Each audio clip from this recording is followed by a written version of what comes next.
Three piece পরে নামাজ পড়ি, পা দেখা যায়, মোজা পরে নামাজ পড়লে কি হবে? গোসল করার পর পরে উজু করার প্রয়োজনীয়তা আছে কিনা? কত টাকা হলে যাকাত দিতে হবে? স্ত্রী যদি বাধ্য হয় তারপরও স্বামী জেনাবা প্রক্রিয়া করলে স্ত্রীর কি করা উচিত? উজু করার সময় বেসিনে পা ধোয়া কি ঠিক? গোপন অঙ্গে হাত লাগলে উজু থাকে কিনা? নামাজের সময় মোবাইলে চোখ গেলে কি নামাজ হবে? কারো থেকে ঋণ নিলে যার থেকে ঋণ নিয়েছি ওই ব্যক্তিকে পরবর্তীতে খুঁজে না পেলে করণীয় কি? মুসলমান মেয়েরা ধুতি সালোয়ার পড়তে পারবে কিনা? এটা নখপালিশ লাগিয়ে নামাজ পড়লে নামাজ হবে কিনা? নফল রোজা ভাঙলে কাজা করতে হয়? গর্ভবতী অবস্থায় যদি হাতে মেহেদি দেয় তাহলে কি বাচ্চার শরীরে দাগ পড়ে? একটু জানাবেন। সুদের টাকা দিয়ে তৈরি করা বাড়িতে আমল করলে আমল কি কবুল হবে? আর বিলম্ব না করে ইনশাআল্লাহ বিদিনিল্লাহ আপনাদের প্রশ্ন উত্তর দেওয়ার পালায় আমরা চলে যাচ্ছি। মুয়াজ ইনসান আপনি জানতে চেয়েছেন, সুদের টাকা দিয়ে তৈরি করা বাড়িতে আমল করলে আমল কি কবুল হবে?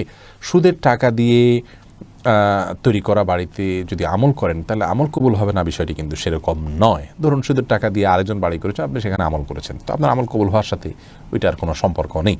সেই লালপুরি গাড়ি থেকে আপনি প্রশ্ন করেছেন, গর্ভবতী অবস্থায় যদি হাতে মেহেদি দেয় তাহলে কি বাচ্চার শরীরে দাগ পড়ে? একটু জানাবেন।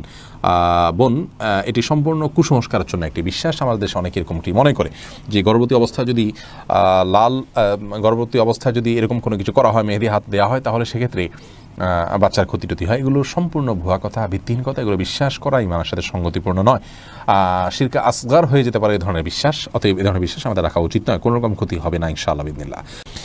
আজিম হাসান আপনি জানতে চেয়েছেন, আলগা চুল বা ফেক চুল ব্যবহার করলে গুনাহ হবে কিনা? একটু আগে আমরা উত্তর দিয়েছি, গুনাহ হবে।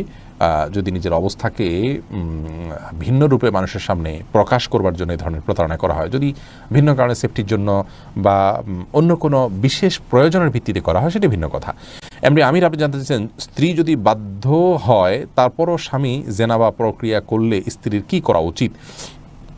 স্ত্রী যদি বাধ্য হয় তারপরেও যদি স্বামী জেনাবা পরকীয়া লিপ্ত হয়, তাহলে এই স্বামী তো নিকৃষ্ট কাজে লিপ্ত, হারাম কাজে লিপ্ত। স্ত্রীর উচিত তাকে নসিহা করা, আল্লাহর ভয় দেখানো, কায় মনোবাক্যে এবং নিজের সবটুকু প্রচেষ্টা দিয়ে তাকে নসিহা করে সৎ পথে আনার জন্য চেষ্টা করা, ভালোবাসা দিয়ে বুঝিয়ে বিভিন্নভাবে কৌশলে। নিজে না পারলে অন্যদের সাহায্য নিয়ে যাদের কথা তিনি শুনবেন সে সমস্ত ব্যক্তিদের মাধ্যমে তাকে কাউন্সিলিং করিয়ে এবং তাকে মোটিভেশন করিয়ে তাকে সংশোধন করার চেষ্টা করা উচিত। তাতেও যদি না হয়, তাকে অভিমান করে বা যতটুকু সম্ভব হয় প্রেশার দিয়ে তাকে সংশোধনের দিকে আনার চেষ্টা করা উচিত। সেটাও যদি না হয়, তাহলে সেক্ষেত্রে স্ত্রীর অন্য কোনো দায়িত্ব আর নেই। তার অপরাধের কারণে স্ত্রীর কোনো গুনাহ হবে না। স্ত্রী যদি সবর করে যান এবং তার সংসার করে যান, আল্লাহর কাছের জন্য তার কোনো জবাবদিহিতা করতে হবে না। চৌধুরী নাসির আপনি জানতে চাচ্ছেন, নফল রোজা ভাঙলে কাজা করতে হয়? নফল রোজা ভেঙে ফেললে কাজা করতে হয় কিনা, এটা নিয়ে আমাদের দেশের ওলামা ইকরাম তথা হানাফি মাযহাবের ওলামা ইকরামের গবেষণা অনুযায়ী তাদের ফতোয়া হলো, সিদ্ধান্ত হলো ভাঙতে রোজা কাজা করতে হবে। তাদের দলিল হলো আল্লাহ তাআলা কোরআনে কারিমে বলেছেন, ওয়ালা তুবতিলু আমালাকুম, তোমরা তোমাদের আমলকে নষ্ট করে দিও না। অর্থাৎ কোনো একটা আমল শুরু করলে সেটা আর নষ্ট করার সুযোগ নেই। এটা হলো তাদের মন্তব্য এবং বক্তব্য। আর এরাবেন স্কলারদের মত হলো না, নফল রোজা যেহেতু নফল, অতএব এটা যদি ভেঙে ফেলে সেটি কাজা করতে হবে না। এমনি আমজাদ হোসেন জানতে চেয়েছেন, হাত পায়ের নখ কাটার পর তাকে মাটির ভিতর গাড়তে হবে? যেহেতু এটা মানুষের শরীরের অংশ, ময়লা আবর্জনা ফেলার জায়গায় না ফেলে এটাকে কোনো মাটিতে দাফন করলে সেটা উত্তম, ভালো কাজ। কিন্তু এটি ফরজ ওয়াজিবের মতো কোনো কাজ নয় যেটা না করলে গুনাহ হবে। উচিত, করতে পারলে ভালো হয়। ইফতিখার শুভ আপনি জানতে চেয়েছেন, নখপালিশ লাগিয়ে নামাজ পড়লে নামাজ হবে কিনা? নখপালিশ লাগিয়ে যদি আপনি অজু করেন তাহলে অজু হবে না, আর ওজু না হলে নামাজ হবে না। অতএব বলতে পারেন নখপালিশ লাগিয়ে অজু করে নামাজ পড়লে নামাজ হবে না। কিন্তু যদি অজু অবস্থায় নখপালিশ লাগিয়ে আপনি নামাজ পড়েন অজু অবস্থায়, তাহলে ওই নামাজটা হবে। পরবর্তীতে আবার যখন নামাজের সময় হবে বা অজু ভাঙবে, তখন আপনাকে নখপালিশ রিমুভ করে তারপরে উজু করতে হবে, অন্যথায় এটি জায়েজ হবে না। মা বোনেরা মাসিকের দিনগুলোতে নেল পালিশ ইউজ করতে পারেন, কোনো অসুবিধা নেই, যেহেতু তখন নামাজের অপশন তাদের নাই। কিন্তু পরবর্তীতে আবার নামাজ যখন শুরু হবে তার আগে তাদেরকে সেটি রিমুভ করে নিয়ে তারপর উজু করে নামাজ পড়তে হবে। আকলিমা আখি আপনি জানতে চেয়েছেন, মুসলমান মেয়েরা ধুতি সালোয়ার পড়তে পারবে কিনা? এটা পরা উচিত নয়। ধুতি যেহেতু হিন্দুদের একটা ধর্মীয় পোশাক বলা যেতে পারে, হিন্দুদের একটা কালচার, সেই কালচারের অনুকরণ মুসলমানদের জন্য করা জায়েজ নাই। মুসলমানের জন্য অন্য আপনার মুশরিকদের বা আল্লাহর প্রতি যারা বিশ্বাস রাখেন না সেই সমস্ত মানুষদের সংস্কৃতির অনুসরণ করা জায়েজ নয়।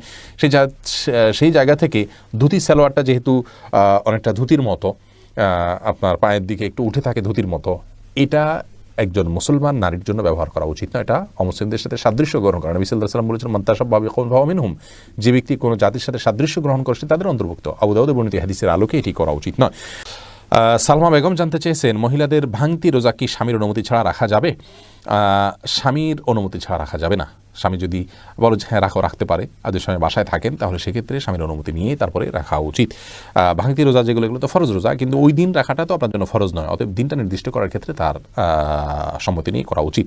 ফারজানা সুলতান, আপনি জানতেছেন কিবলার দিকে পা দিয়ে শোয়া যাবে কিনা। কিবলার দিকে পা দিয়ে শোয়ার ব্যাপারে কোনো হাদিসে নিষেধাজ্ঞা সরাসরি নেই, তারপরও ওইদিকে কেবলা রয়েছে, সেই জায়গা থেকে কেবলার প্রতি শ্রদ্ধার জায়গা থেকে যদি দিকে পা না দেন ভালো, কিন্তু এটাকে হারাম বলা বা নাজায়েজ বলা বা গুনাহের কারণ বলার কোনো সুযোগ নেই, যেহেতু কোন হাদিসে এই বিষয়ে কোনো নিষেধাজ্ঞা নেই। হামিদ কারজাই এর দিকে আপনি জানতে চেয়েছেন, কারো থেকে ঋণ নিলে যার থেকে ঋণ নিয়েছি ওই ব্যক্তিকে পরবর্তীতে খুঁজে না পেলে করণীয় কি? যদি কোনোভাবে খুঁজে পাওয়া না যায় এবং আশাও ছেড়ে দেন, তাহলে সেক্ষেত্রে সেই ঋণের টাকা আপনি যে কোনো গরিব মানুষকে, অসহায় মানুষকে আপনি দান করে দিবেন বা কল্যাণমূলক খাতে দান করে দিবেন ওই ব্যক্তির তরফ থেকে, প্রাপকের তরফ থেকে, তাই আপনি দায়মুক্ত হবেন ইনশাআল্লাহ। এরপরে আলমগীর হোসেন জানতেছেন, নামাজের সময় মোবাইলে চোখ গেলে কি নামাজ হবে? নামাজ হয়ে যাবে, কিন্তু এটি নামাজের মানকে অনেকখানি নিচে নামিয়ে দিবে। মোবাইল এর দিকে চোখ যাওয়া উচিত নয়, বরং নামাজের সময় সেজদার জায়গায় চোখ থাকা উচিত। নামাজের দিকে অন্যদিকে মন যেতে পারে সে বিষয়গুলোকে সরিয়ে ফেলা উচিত নামাজের আগেই। মোবাইলকে এমন জায়গা রাখা উচিত নয়। সেরাজাম মুনির নিশান, আপনি জানতে চেয়েছেন ওযু করার সময় বেসিনে পা ধোয়া কি ঠিক? নিজের বাসা বাড়িতে অসুবিধা নেই, করতে পারেন, তবে আপনার রিস্ক মুক্ত হওয়াটা আর বিষয়ে মাথা রাখতে হবে। নিজের জন্য রিস্কি হলে সেটা আপনার জন্য করা উচিত হবে না, কারণ নিজেকে বিপদের মুখে ঠেলে দেওয়া ইসলাম শরীয়তে কিন্তু জায়েজ নয়। অনেক সময় এখান থেকে পড়ে বা দুর্ঘটনার শিকার হতে পারে মানুষের। যদি সেরকম না হয়, আপনি আশপাশে কিছু ধরে করতে পারেন, তাহলে এটা জায়েজ আছে, কিন্তু পাবলিক প্লেসে বা বাইরে এরকমটি করা অনুচিত, যেহেতু এটা দৃষ্টিকটু। অন্য ধরনের মানুষরা আছে যারা এই বেসিন ব্যবহার করবে, তারা দেখে হয়তো ইসলাম সম্পর্কে বাজে ধারণা নিবে বা তাদের হক নষ্ট হতে পারে বা আশপাশে পানি পড়ে ভিজে যাবে, জায়গাগুলো নষ্ট হবে। সেই জায়গা থেকে পাবলিক প্লেসে এমনটি না করা উচিত, কিন্তু করলে ওযু হয়ে যাবে।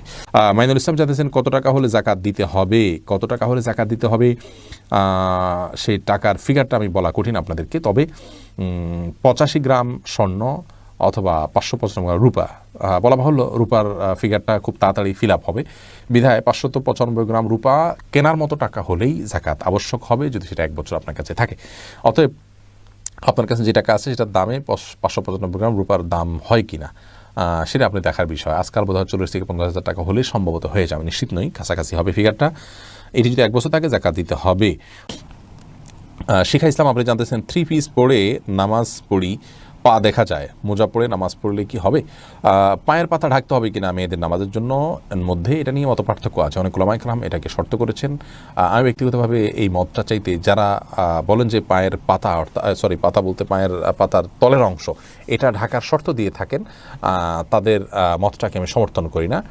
পাতার উপরের অংশ, যেটা পাতার উপরের অংশ, সেটা ঢাকতে হবে কিনা অনেক ওলামায়ে কেরাম বলেছেন সেটা ঢাকতে হবে, অনেকে বলেছেন শুধু গিরার নিচ পর্যন্ত থাকলেই হবে কাপড়, পাতা না ঢাকলেও চলবে।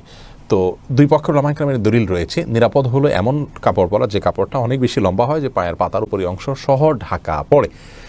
তলা ঢাকার জন্য, মোজা পরার জন্য আলাদা করে কষ্ট করা বা কসরত করা এটা আবশ্যক নয়। ইনশাআল্লাহ বিইذনিল্লাহ নামাজ হয়ে যাবে যদি কেউ মোজা না পড়েন। হাসিবুল হোসেন জানতে চেয়েছেন, গোসল করার পর পুনরায় উযু করার প্রয়োজনীয়তা আছে কিনা? না, গোসল যদি সুন্নাহসম্মত করে থাকেন আলাদা উযু করার কোনো প্রয়োজন নাই। 2 হাতের কবজি ধুয়ে, কুলি করে, নাকে পানি দিয়ে, মুখ ধুয়ে, হাত ধুয়ে, মাথা মাসে করে তারপরে গোসল শেষ করে আসার পা ধুয়ে চলে আসবেন। এভাবে গোসল করলে আপনার আলাদা করে আর গোসল করার কোনো প্রয়োজন নেই। উযুতে আপনার গোসলের শুরুতে উযুর নিয়ত হয়ে যাচ্ছে। এস আলম, আপনি আইডি থেকে জানতে চেয়েছেন, গোপন অঙ্গে হাত লাগলে উযু থাকে কি না? আমাদের দেশের ওলামায়ে কেরামের মতে বা হানাফি ওলামায়ে কেরামের মতে গোপন অঙ্গে হাত লাগলে উযু ভাঙবে না, তবে আরবিন স্কলাররা, সৌদি আরবের ওলামায়ে কেরাম, তাদের মতে গোপন অঙ্গে হাত লাগলে উযু ভেঙে যাবে, যেহেতু আপনার একটা হাদিস রয়েছে যে মান মাসসা যাকারাহু ফালিয়াতাওয়াদ্দা, এই জন্য তারা হাত লাগলে বলতে কাপড়ের উপর দিয়ে নয়, সরাসরি যদি কেউ গোপন অঙ্গে স্পর্শ করে তারা ওটাকে ওযু ভঙ্গের কারণ হিসাবে উল্লেখ করেন। অতএব